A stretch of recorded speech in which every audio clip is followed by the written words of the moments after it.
welcome to Road Rants. I thought about something as I was stopped at a traffic light a few moments ago. It was one of those traffic lights that is at the crest of a hill.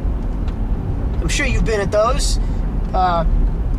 When you stop at the traffic light and you just feel like you're going up the tracks of a roller coaster.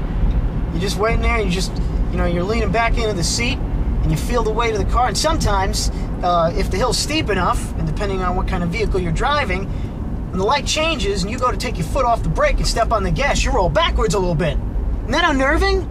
Especially if you got a car right behind you. I'd imagine the worst place to experience something like that is in Los Angeles. I lived in Los Angeles for 2.5 years, and I couldn't drive at the time, but I had been in cars with other people driving, and some of those hills are really something else. There was a situation once where we went up a hill, and I do believe it was a dead end, and there wasn't enough room to turn the car around.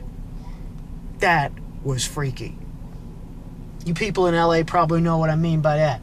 Seriously, I don't understand how they even built the roads on some of those hills. They're so steep. Well, anyway, I have a suggestion for you.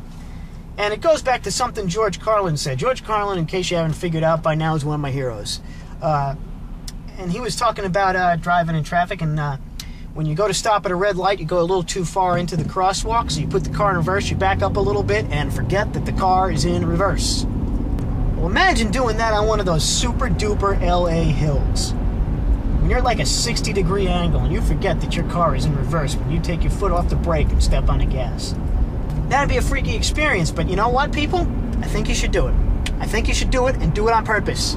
Really.